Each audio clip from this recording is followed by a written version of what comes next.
E aí, mochileiro! Eu sou o Ale e no vídeo de hoje eu quero comentar com você um grande vacilo que aconteceu no último episódio e continua no episódio de hoje de Sengoku Youko, ou War States Yoko, um anime que ele traz ação, aventura, fantasia e sobrenatural, e nós temos um vacilo que só de lembrar já me ferve um pouco. Então antes de prosseguirmos eu quero falar a respeito do primeiro ponto, que é te dar um contexto rápido do universo de Sengoku Youko. Primeiro, esse mundo ele é dividido em duas grandes facções, dois grandes grupos. Primeiro, o grupo dos seres humanos e segundo, grupos dos Katawaras, que basicamente são monstros, demônios, enfim. Dentro daí, nós temos então os nossos personagens principais. Primeiro deles, Jinka Yamato, que é o nosso personagem principal, onde ele é um ser humano, mas por diversas questões e diversos traumas e acontecimentos, ele tem um ódio muito grande a respeito da facção dos humanos e ele quer se transformar em um Katawara. Então, no meio do progresso do Jinka, ele sempre vem trazendo e expondo esse ódio aos seres humanos e deixando muito claro a sua vontade de se transformar em um monstro. Nós temos também a Tama, que é uma Katawara, mas ela foi criada por um ser humano. E em função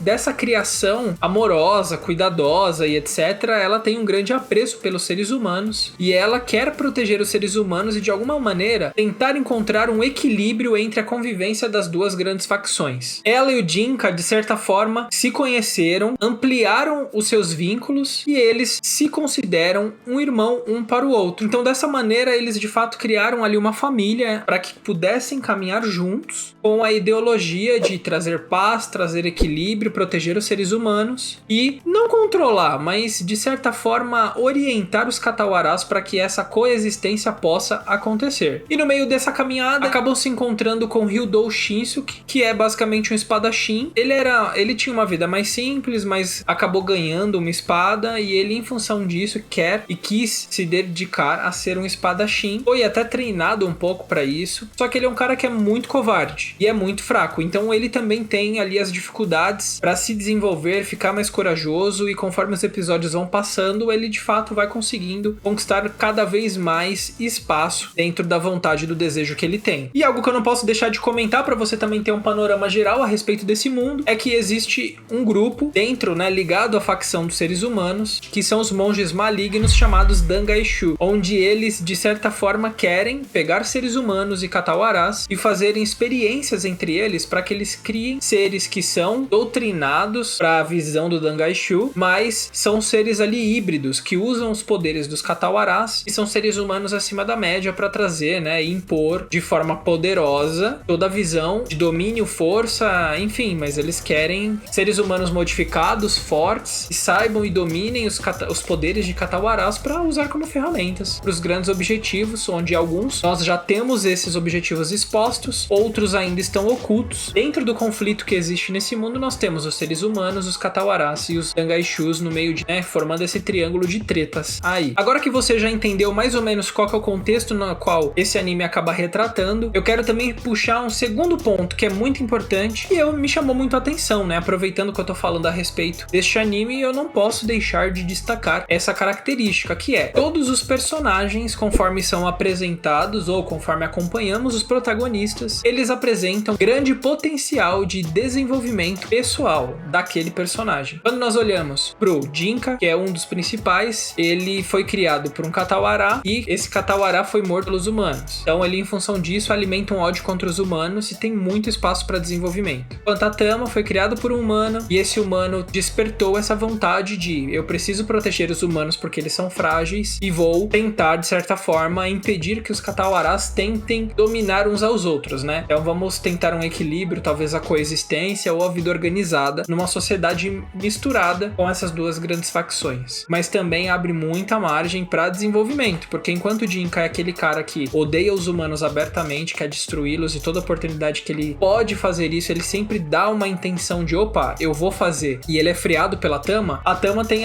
o oposto, o extremo oposto, que é a visão super otimista em relação aos seres humanos. Então é muito curioso como os dois, inclusive, contrastam entre a proteção dos seres humanos e a proteção dos Katawaras. Temos também o Shinsuke, que é o nosso mais um, o nosso espadachim, onde ele foi fraco, passou e pastou bastante, até ter certas oportunidades, até conseguir ter uma espada, que naquela situação também, dentro desse mundo não são todas as pessoas que têm condições ou treinamento ou nascem numa linhagem específica de espadachins, então ele tem essa porta aberta e ele quer aproveitar, e a maneira como ele enxerga isso é sendo um espadachim corajoso, forte, que vai poder usar a força para a proteção dos mais inexperientes, dos mais fracos, dos inocentes. Então cada personagem acaba trazendo seus traumas, suas marcas e abrindo muitas portas e possibilidades para desenvolvimento pessoal. Isso é muito legal, né? Porque como eu já falei em vídeos anteriores, quando nós temos um personagem que às vezes é aquele personagem mais super completão, eu já tenho o poder, eu já tenho o emocional, o sentimental, o racional, etc. Já é o super-herói pronto. Nós temos a tendência de, ok, aceitamos, mas não nos desperta uma grande empatia. Agora, quando os personagens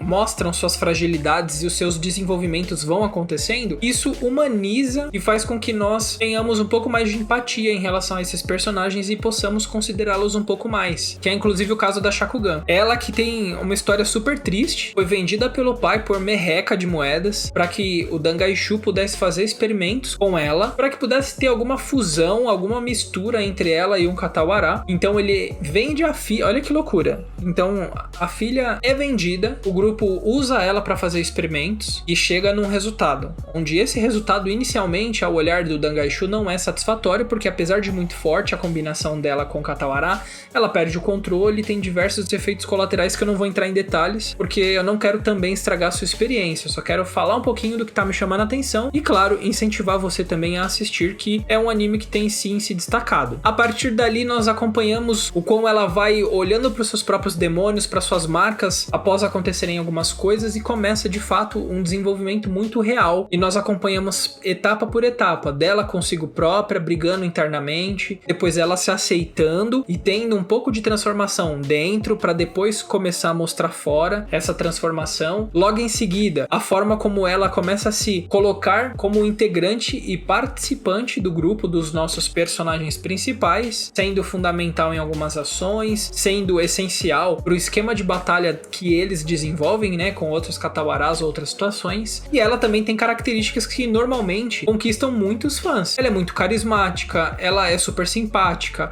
ela consegue em situações mais tensas vir com a ponta cômica e de humor que dá uma aliviada na cena, ou às vezes que inclusive teve até uma pontinha de romance, e paro aqui, não vou dar mais detalhes, na qual ela se interessou por alguém, parece que foi meio recíproco e começou ali cultivarem um pouco de sentimento um pelo outro. Então assim, ela foi uma personagem que, apesar de termos contato com ela episódios mais à frente, em pouquíssimos episódios nós já a considerávamos como uma membra oficial e extremamente necessária para o funcionamento daquele grupo. E aqui a gente já começa então a introdução do vacilo do autor. Então, indo para o começo do vacilo, como eu já falei, a Shakugan é uma personagem muito carismática e a gente acaba vendo que, poxa, ela é essencial para o funcionamento do grupo. Ok. E aí a gente já começa a perceber, conforme no episódio anterior, que foi o episódio 7, conforme tem alguns movimentos ao longo do anime, a gente começa a perceber alguns traços deste autor parecidos com o traço de um certo alguém aí, né? Uma série de dragões, tá ligado?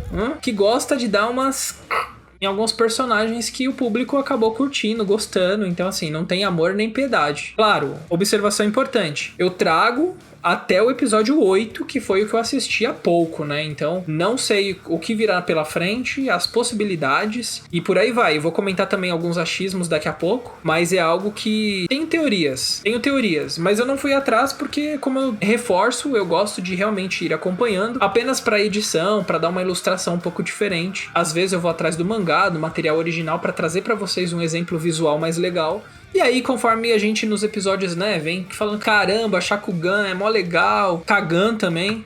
A Shakugan é mó legal, Kagan é o nome da personalidade Katawara na qual ela foi fundida. Ela foi essencial. Pô, o Shinsuke só tá conseguindo progredir em alguns amadurecimentos internos e vencendo ali também algumas dificuldades porque ela tem sido apoio, porque os outros também têm o apoiado. Então assim, começa a criar toda aquela coisa de, o grupo vão ser esses 4 integrantes de forma fechada e serão os 4 contra todos e vai ser aquela porradaria que a gente tá acostumado. Só que aí, meus amigos, ao mesmo tempo que nós começamos a alimentar essa crescente, começamos a alimentar tudo isso e criarmos ideias mirabolantes, nós somos surpreendidos. Exatamente. E essa surpresa dá uma quebra na expectativa, frustra, e traz à tona sentimentos muito duvidosos. Muito duvidosos. E aí, antes de eu prosseguir, me diga, você está curtindo esse vídeo? Está gostando do modelo e do formato? Coloca aqui nos comentários a sua opinião, sua sugestão, algum anime que você quer que eu traga. Por mais que eu tenha focado nos animes da temporada, se tem algum fora da temporada que eu não tenha citado, ou que você quer saber um pouquinho mais, quer que eu reaja a respeito, porque talvez eu não assisti ainda e talvez você queira saber a minha opinião, deixe também aí nos comentários, vai ser muito importante, fechou? Mas vamos continuar para não perder o fio. Então, conforme tem a crescente, toda aquela coisa do caramba, agora o grupo vai engatar, já foram apresentados os maiores vilões até o momento, a gente já sabe que os grandes confrontos estão perto de acontecerem de forma definitiva, né?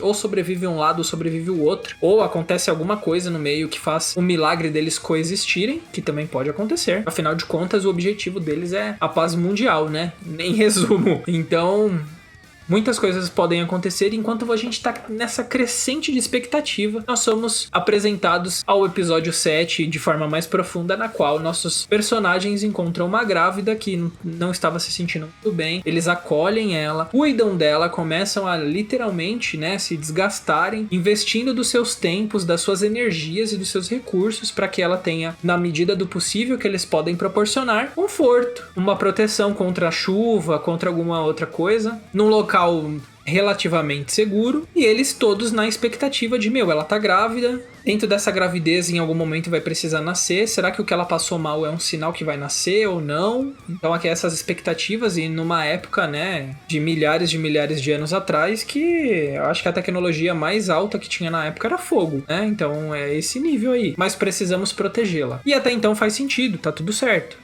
Só que aí a gente começa a ter ali mais uma dificuldade no meio dessa história que já não é legal. E aí você começa a ver que os grandes vilões, ou pelo menos uma parte deles, que são do Dangaishu, começam a se aproximar exatamente do local onde eles estão com essa grávida. Por mais que tenham alguns Katawarás que protegem a região e tentam blindá-los, são personagens, são inimigos muito fortes. E inimigos esses que conseguem facilmente passar pela barreira dos Katawarás e, enfim, fazer acontecer a treta. Mas eles querem porque querem um confronto direto. Baseado nisso, a gente começa a já ficar tenso, porque a gente fica o desespero deles com a grávida, na qual eles não sabem o que fazer. A Tama até parece mais experiente a respeito disso, começa a orientar de pega água, pega isso, pega aquilo, mas a gente fica naquela tensão de, o que vai acontecer com essa grávida e com a criança? Por outro lado, a gente começa a ver que os vilões estão se aproximando e a gente já viu que são vilões fortes, que deram uma sapecada neles antes. Então você fala, meu Deus, são vilões fortes no meio de um possível ataque do grupo com uma grávida, velho. Então a combinação disso não é legal. E aí você já começa a ficar ansioso. Pelo menos eu já fico, o que vai acontecer? O Jinka transformado, o Shinsuke e a Shakugan, que pode alterar entre a personalidade dela humana ou a personalidade Katawará, na qual ela foi unida, eles vão pra treta, velho. Então são 3 personagens contra 2 inimigos. E no meio disso você começa a ver que os ataques vão tomando proporções maiores, dimensões maiores, até o momento que o Homem-Tigre, que também é um Dangaishu, ele é um Dangaishu, que é um ser humano que passou por uma transformação com o tigre, Katawará, e ele dominou o uso desse poder. Ele tem uma questão de honra própria muito grande na batalha, e conforme ele começa a ver que o inimigo, que é brother dele, começa a fazer ali, usar de vários artifícios que não são tão honrosos num duelo de 1 para 1, ou num duelo que ele aceitou ser 2 contra ele próprio, ele meio que começa a usar tudo que ele tem de arma, e o tigre começa a falar, cara, não é desse jeito que a gente luta, a gente tem que ter uma luta justa, honrosa, blá blá blá, 3 pontinhos, e eles se desentendem ao ponto do Homem-Tigre, inclusive, dar um sossega-leão no Jinka, do tipo, né, fica aí, dá uma segurada, e ele ir lutar contra o próprio amigo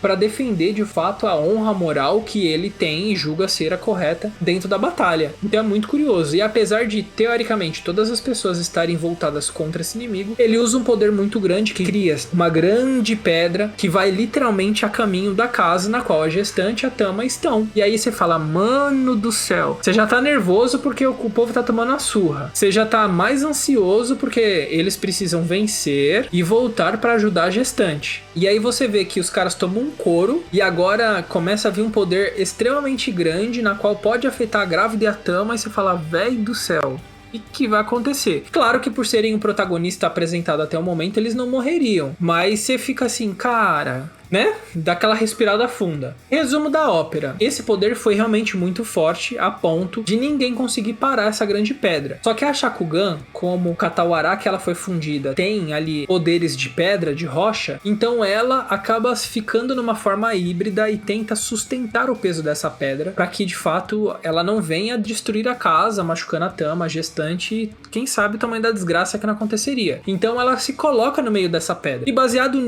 nessa atitude de se colocar na frente da pedra, ela infelizmente é apunhalada de forma muito suja pelo inimigo, na qual deixa todos perplexos pelo que tinha acontecido. O Homem-Tigre, o Jinka não tinha visto ainda porque ele tava meio desmaiado lá nas rochas, o Shinsu, que todo mundo fica, mano, o que acabou de acontecer? E aí começa aquela bolha de, cara, como que você foi desonroso do Homem-Tigre? Como que eu sou fraco e não pude fazer nada? Do Shinsuke, da própria Shakugan internamente ali com o Kagan, tendo uma reflexão rápida de nós, apesar de pouco tempo eu pude aproveitar, eu vivi acho que o melhor que eu poderia, o máximo que eu poderia, por aí vai. E chegamos então ao grande vacilo do momento, que é, infelizmente, a Shakugan acaba, né, entrando em estado de morte. E aí, não sei se por proteção, não sei se no futuro, que aí é uma primeira teoria, de alguma maneira ela vai ressurgir, porque o episódio cita, dá esse comentário, pode acontecer pelo estado da mana que ela tem, pode acontecer dela ressurgir, só que